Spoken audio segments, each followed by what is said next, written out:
Every day we incorporate our past into our present. Without thinking, the layout of a new foundation is extended over the old. All over we see this occur time and time again. People going about their lives, and as they trod upon the past beneath their feet, they are unaware of the scenes that once played out in the very place they stand. We carry inherited symbols into current culture, but their meaning has become no different than an empty chest in a dusty attic, with the knowledge that something was important enough to protect being present, but the contents have long since vanished.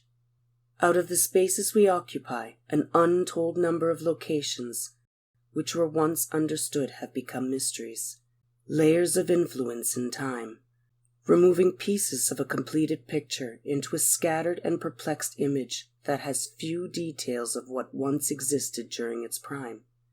But what if there were clues left among the rubble, which can help rebuild a clearer picture? There are plenty of mysterious sites within the United States. Everything from strange caves, massive monoliths, odd cuts into rock, all the way down to sacred locations native tribes deemed forbidden to enter, due to events they had witnessed or stories carried from their ancestors whose warnings they respected.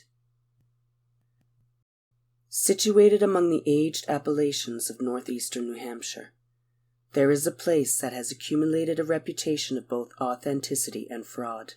A setting once known as Mystery Hill in the region of Salem has been and continues to be ripe with debate about its history.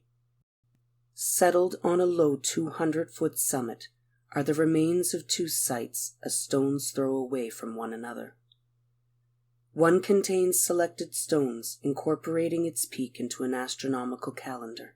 The other is a mass of quarried rocks from varying levels of skill, sitting upon granite bedrock arranged into hollows and walls. As time moves on, we have been coming across hints that civilization in North America is a lot older than any of us have anticipated. Hints that include this vast stretch of land into the same story we see repeated throughout the rest of the world. Jonathan Patty and his family moved to the top of Mystery Hill in 1825. He and his family utilized stones they found to build their fireplace and the foundation of their home. The next 50 years would see the family sell these pieces to contractors, and an estimated 40% of what it once contained was repurposed.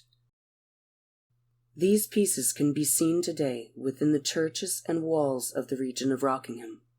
Most were used in the construction of the Lawrence Dam, as well as for street curbing. There is no doubt the Pattys had settled on an ancient site. How much stone, however, was relocated during their time is unknown, but the damage did not end with their departure. William Goodwin purchased the property in 1936. He came to believe the original site that lay beneath the alterations of the Patty family were created by Irish monks, who managed to make the voyage in the 11th century. He was so leaningly convinced his theory was accurate that he set about rearranging the stones to where he believed they were supposed to be situated. He assumed he was correcting the mishandling of Jonathan Patty, and after he was satisfied it was now restored to its original glory, he opened the area to tourists. In 1958, the land was leased by Robert Stone and named Mystery Hill. He kept everything as it was left, and by 1965 he had purchased 105 acres, covering a large enough area around the site to ensure nothing could be damaged by future developers.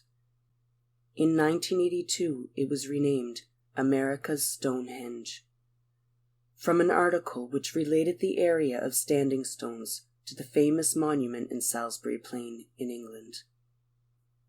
Today, the site is run by Robert's son, Dennis, who believes it was occupied many times throughout its history by at least 4,000 years. He suggests the area was mainly used as a spiritual site by local tribes who were present in the region. The calendar stones are a clear sign that he isn't wrong, and this area was used for long periods by native tribes. Their understanding of the night sky in ancient times was paramount. And although many of the rocks here were likely moved, enough remained to be irrefutable of their presence here. Out of the many theories proposed, one is that Jonathan Paddy created the entire domain before Goodwin arranged the stones into their current state.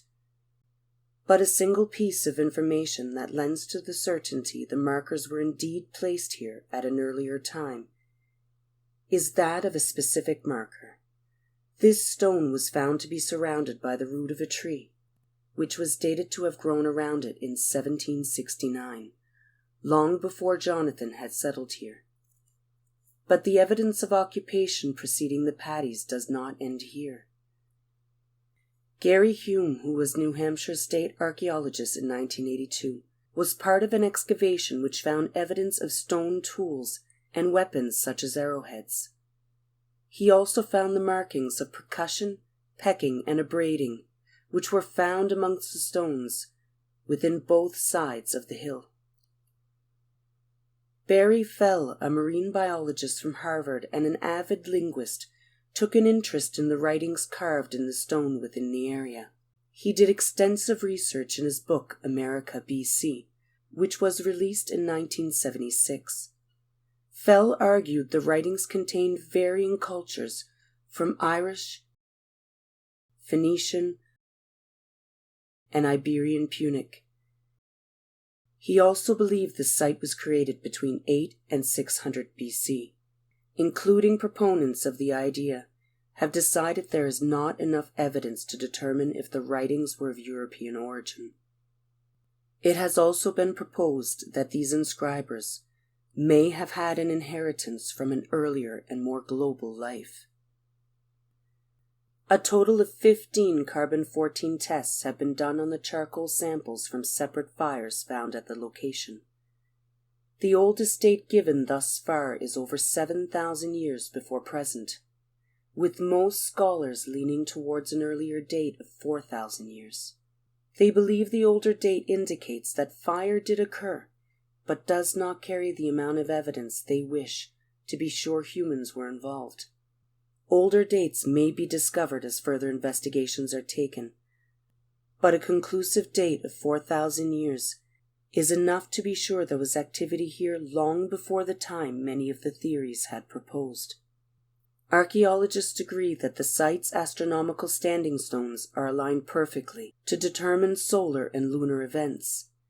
Yet the damage within this section of the hill is apparent that there was much more here in the past, as all throughout lie a waste of broken stone, and among them indications that back up this theory. The walls within the other location may also have their own clues, as some bring to mind Attribution, which is a familiar image in other ancient sites. Nevertheless, it is difficult to establish if these particular walls are older, other than by appearance. Many of the caverns take on a dolmen-like quality. This may have been why Goodwin associated the site to Irish monks. But dolmens are also found outside of Ireland, with the majority discovered around the Korean peninsula. It is difficult to ascertain what the original property looked like before adjustments were made, so speculation that the Paddy family had built around dolmens, turning them into cellars, is speculation at best. However, speculation is in no way falsification. The area could have had dolmens, many of which could have been toppled, but due to rearrangements of recent time, speculation will remain just that. The main attraction which many visitors to the site come to see is sold as a sacrificial stone. However, this stone appears to be no more than what was used to make cider or lye, and examples of this type are seen in England. Yet it has fresh edges, which suggests that the carving on the surface was done while still attached to the bedrock, due to the wear on the above carving in comparison to the sides. Although the sacrificial stone has been uncovered by most as recent work, There are still hints within the framework of these man-made walls and caves that suggest a unique set of skills were manifested. Most scholars will agree that quarrying goes back into antiquity. So is it at all awkward to question if this outcrop of granite, which the site sits on, was quarried further into the past than the accepted timeline? Could this be one of those sacred sites, respected by local tribes in admiration of a people long removed? Or even their own direct ancestors whose knowledge was forgotten but memory protected? Many types of rock outcrops were prized by ancient communities who quarried the stone for a multitude of purposes. Why would we exclude an entire continent of the capabilities seen in the rest of the world? The reuse of stone is obvious, with some of the tool marks and cuts highlighted in white paint throughout the site. In many of the chambers, the work on the bedrock is shown, plus familiar work done to the bedrock walls, curving them around corners, as well as the pillowy type pieces also seen in other ancient sites. These two intricately joined stones are also found at the site. Stones whose cuts have been weathered by an extensive amount of time. Tool marks and holes. Carved grooves.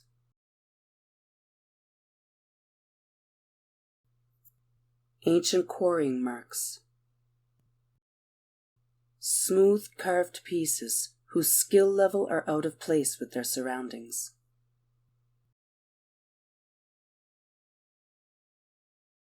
Sections we also see in other ancient sites that were carved to seat stones upon, and parts of rock which were not caused by natural means, but whose creation is not easily explained by stone tools. While critics and believers in the many theories proposed quarrel over the age and builders of the site, the abilities employed throughout bend towards a much older time, as evident by the varying degrees of workmanship, and similarly as other ancient places. The skill level seen in some of the work may be a connection to a time when the original builders and stonecutters shared knowledge over vast distances.